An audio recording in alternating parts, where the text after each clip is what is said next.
Good morning students, welcome in online class. 8th class, today we will read history chapter 5.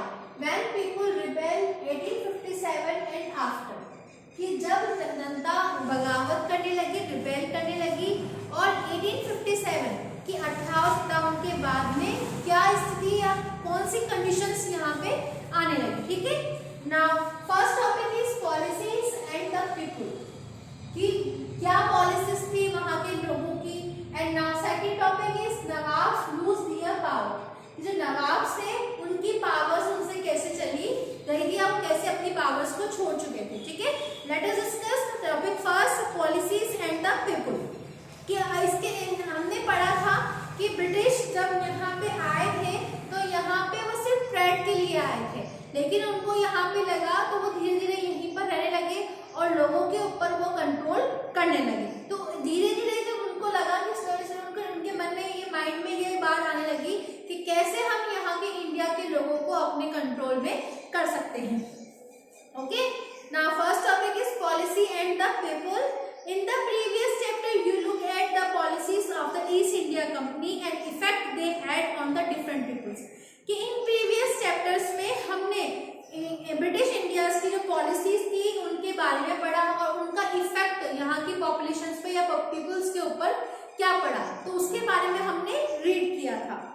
Kings, queens, peasants and landlords, tribal soldiers were all affected in different ways.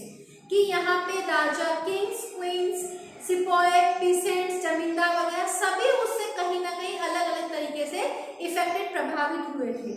You have also seen how people raised policies and actions that harm their interest to go against their sentiment.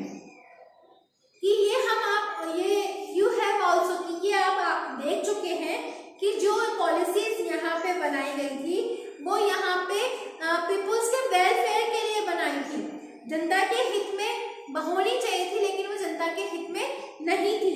वो तो सिर्फ उनकी भावनाओं को, उनकी feelings को ठेस पहुंचाने के लिए और उनको प्रॉब्लम, उनके सामने प्रॉब्लम्स डालने के लिए दी गई थी। और किस तरह से वहां के लोगों पर इसका हार्मफुल या विरोध कर रहे थे या कैसे उनके ऊपर इफेक्ट पड़ रहा था। Okay, now next topic is nawabs lose their powers. ये जो नवाब्स थे वो अपनी पावर्स को किस तरह से लूज कर रहे थे या उनकी पावर उनसे छीन गई थी। Since the mid-18th century, Nawabs and Rajas had seen their power erode. कि 18th century के मध्य में ही जो किंग्स थे और जो नवाब्स थे उनकी जो पावर्स थी वो उनसे छीनने लग गई थी। They had greatly lost their authority and honor. कि वो अपनी सत्ता, इट मीन्स अपनी पावर और अपने respect and honour, it means अपने सम्मान दोनों ही खत्म हो चुके थे, खत्म होते जा रहे थे। Residents had been censured in many courts. The freedom of rulers reduced. Their armed forces disbanded and their revenues and territories taken away by state.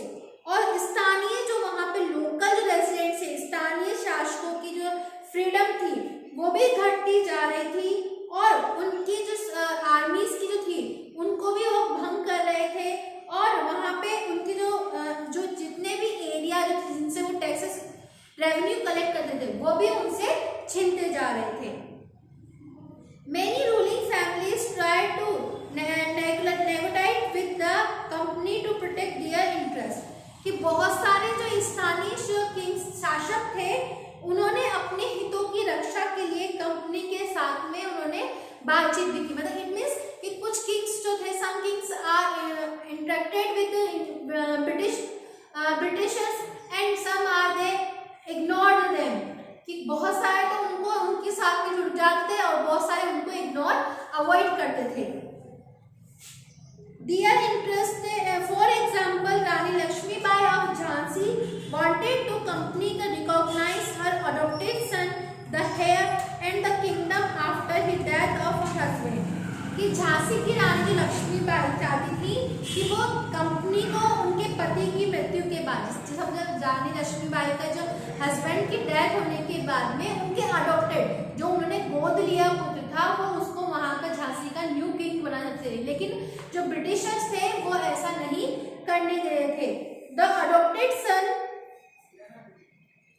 Nana Saheb, the adopted son of Peshwa Bajirao second, planned that he be given his father pensions when they later dead, कि वो यहाँ पे Peshwa Bajirao second थे, वो यहाँ पे अपने दत्तक पुत्र में गोद लेने वाले पुत्र नाना साहेब ने भी कंपनी से उस समय ये उनसे रिक्वेस्ट की कि उनके पिता की जो मृत्यु के बाद में जो पेंशन मिलती थी वो मृत्यु के बाद में उन्हें मिलने लगे।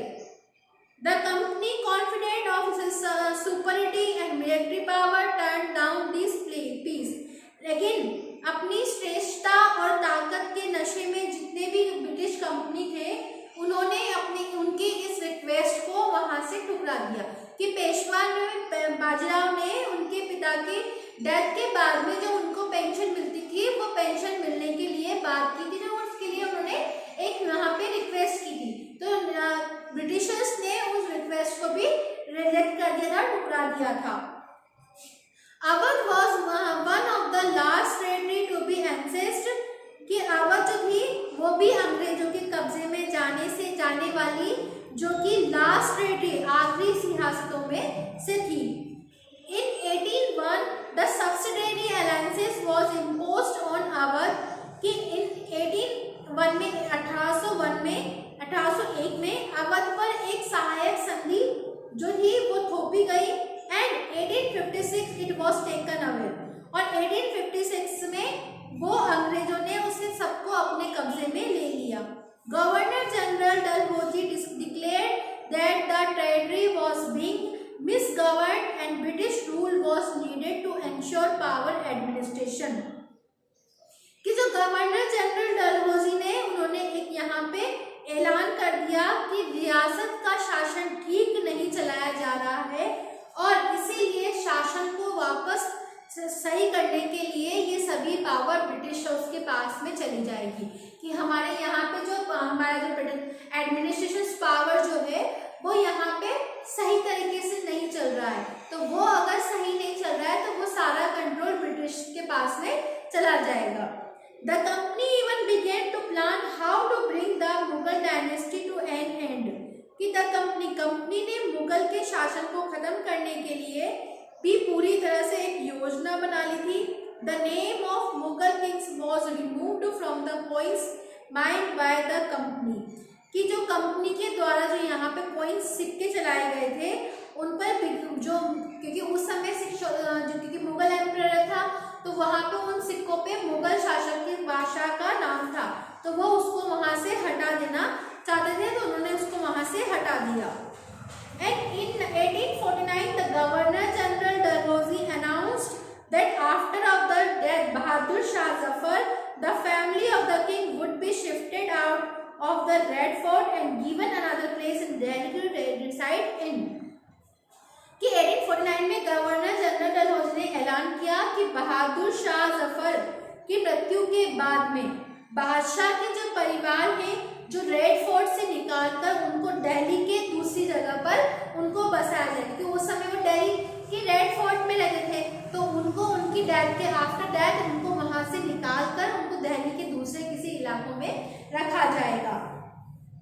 1856 governor general Canning decided to Bahadur Shah Zafar would be the last Mughal king and after his death none of the descendants would be recognized as kings, they would just be called princes, कि 1856 में गवर्नर जनरल कैनिंग ने फैसला किया कि बहादुर शाह जफर जो था वो last Mughal emperor है, आखिरी मुगल बादशाह होंगे, और उनकी डेथ के बाद में उनके किसी भी वंशज को बादशाह के लिए नहीं माना जाएगा और केवल राजकुमारों के रूप में, प्रिंसेस के रूप में या प्रिंस के रूप में ही सिर्फ उनको देखा जाएगा, कि बहादुर शाह की डेथ के बाद में उनके किसी भी बेटे को या किसी को भी बादशाह के नेम से नहीं जाना जाएगा, वो ओनली सिर्फ और सिर्फ प्रिंस के नाम से, एक राजकुमारों के नाम से ही जाना जाएगा। Okay, you must have understood to topics. Okay, and now next next class we will be read the peasant and the sepoy